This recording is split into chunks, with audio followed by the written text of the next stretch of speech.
In Part 2 of Lecture 3, we will discuss UNIX directory fundamentals.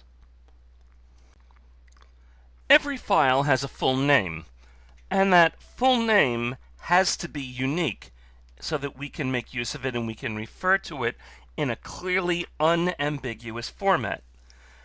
So, for example, in the case of the program echo that you can see here, its full name is /home/Siegfried/C/echo.c. This is referred to as the absolute path.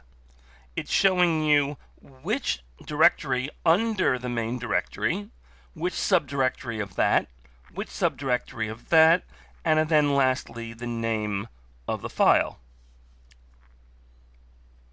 Now, if I do a directory listing and I write ls echo splat or asterisk, I'll get the listing of the two files there. The reason is that since I'm in the directory /home/Siegfried/C, I don't need the rest of it because being in that directory, it knows that I have to be, when I don't mention the name of any subdirectories, that it has to be the version of it that's local. Every program running has to have a working directory. Now, we refer to programs in the act of running as a process. And each process, of course, has a working directory, which it will inherit from the parent process. It can be changed, but if I change it for the running process, it will not change the directory for the parent process. The question always comes up, why subdirectories? Couldn't I leave all of this in the main directory for the system? And for anyone who's worked with a PC the way they are these days with so many files and so large a hard drive, the idea of not setting subdirectories up would seem ludicrous. We know that we need them because we need to be able to organize our files. Only if I organize them can it be easy to find particular files of different types for different purposes that I might need. Now, along the way, a few commands that we need to keep in mind, some of these we've seen before, starts off with pwd. PWD is short for print working directory. And you can see in this case that it is /home/Siegfried/C. I can create a subdirectory of this called recipes by writing mkdir recipes, make directory, and it will create the subdirectory for me. If I type cd recipes, it will take me to that new subdirectory, and pdw now will show that I am now in /home/Siegfried/C/recipes. At this point, I can write makedir pi space cookie, and I can edit and create a file pi/apple. The title for this slide is a little misleading. It asks the question, what if you forget where you put a file? But on the other hand, we're really not going to answer that right now. I know right away that if I write ls, I will get a listing of the files that are in this particular directory. If I write file asterisk or splat, it will tell me that junk is a text file. It'll tell me that recipes is a directory. If I write ls recipes, it'll list the files within that directory, namely cookie and pi. If I tell it ls recipes/pi, it will only give me the files that are within this particular subdirectory. UNIX file systems are organized in an hierarchical fashion. Now, in this particular case, what you're seeing is the directory tree coming out of my subdirectory /home/Siegfried/C/junk. And you can see that it has two files within it. One is the file junk, which is a text file. The other is the subdirectory recipes, which in turn has two subdirectories, pie and cookie. Pie has within it two files, apple and crust. Cookie has one file under it, chalk.chip. And to be very honest, this is making me a little hungry. DU stands for disk usage. It'll show me how many disk blocks are being used by my various files. On a lot of systems where file storage is limited and is a certain amount allocated to each user, looking at something like this can be very valuable. DU space period is going to do this for the home directory and the subdirectories contained within it. Please keep in mind that when period is used in a shell command, as you see here, it's referring to the current directory. Similarly, if I had written period, it would refer to the current directory's parent directory. I can see here that recipes/pie uses 4 blocks, as does recipes/cookie. Recipes itself uses 12, and you'll notice that the main directory here, or the working directory to be more accurate, uses 20. Now, if I do du space -a, the A stands for all, and it will list everything here that I have, including in this case within the directory junk. Here we get to see a great example, not just of du and grep, but of pipelining, where the output that our first program generates becomes the input for our second program. In this case, what we'll get are the disk usages for each of the files, and afterwards, by using grep, we're going to list only those files that have the sequence ch2 in the name. Directories contain a fairly limited amount of information. They contain the names of the files that are listed within the directory, but they don't store a great deal of information about them. The only thing that they store in a Linux or Unix system is the inode number.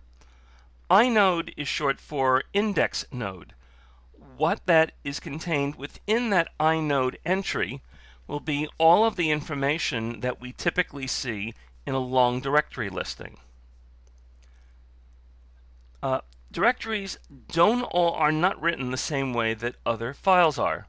So if I were to write who greater than dot, which should redirect our output into a file called dot, it won't work because that is the name of the current working directory, and we can't use it to store regular data. It just won't work. While directories and subdirectories mean that I can store my data in a form that will make it easy for me to get it again later, it does mean that I have to go from one directory to another and so on, sometimes quite frequently. What you see on this slide is an example where we are going back and forth through a variety of different directories. CD without anything listed afterwards will take us back to our working directory, our home directory to be more specific. CD recipes will take me to the subdirectory recipes within my home directory. CD space ... will take me to the next directory. The semicolon afterwards means that I'm going to type another command, in this case pwd, print working directory. So not only do I go back to my parent directory, which is one level up from recipes, but it'll also print that information out. If I do cd space ... semicolon wd again, this will take me to the home directory, which on the Panther system is the directory that contains all of the home directories for all the various users. If I do it one more time, it'll take me to the home directory for the system, which is the main directory /. And if I try to do cd ... semicolon print working directory one more time, I'll still end up where I am before because I can't go any higher within the file system. This is as high as you have it. Given that Linux and Unix systems are usually, or at least quite frequently, multi-user systems, it makes sense that we have a way of providing some degree of protection from our files, so that we can share with others those files we wish to share, for example, like a web page. At the same time, we can keep other things private, for example, our email. You can choose to deny access to other users, even to yourself, by specifying the permissions that you wish to grant. If that's not good enough, you can encrypt files with the command crypt, and this is accomplished by using a numeric key that only you, the user, knows. When we log into a Unix or Linux system, we use our login name to identify ourselves. So in my case, it would be Siegfried, actually Siegfried with the D missing, on Panther. And after I log in, what's going to happen is that this will be associated with a user identification number, UID. The user, as a member of a group, has his own GID, or group identification number. Now, the information is stored in a password file that, as odd as it may seem, is actually visible to most users. That doesn't really sound anywhere near as insecure as one might think, because believe it or not, the password is no longer stored in there. It's actually something that gets pointed to elsewhere, and in the older Unix systems where the password actually did appear, it appeared in the encrypted form. And the encryption was not one that could be reversed. What it would do is take your password as you typed it, and it still works this way, encrypt that and match it to the encrypted version of the password. In this particular listing, what you'll see is I am checking the file /etc/password. Notice the OR are missing. And it will see if the word Oracle appears. And you see it there. In the second example, what I'm doing is a long listing for the file password. So you can see that only the owner of the file, which is the root of the system, or the system administrator, can read and write it. Everyone else can read it. We saw a little earlier that you can't write directories the way you would ordinary files. And you can see the same example as before. I can't redirect the output of the command who into the current directory. It doesn't work that way. Similarly, when I normally type ls and then the name of a file, it'll give me a listing of the files within that directory. If what I want to see isn't the directory listing for the files in the directory, but the directory listing for the file itself in its parent directory, I use the option of D. ls space ld space period will give me a listing for the current directory as it would any other file. If I just want to see if the directory is here and I don't want the long listing, it would be ls space -d. Although that's not one we use too commonly.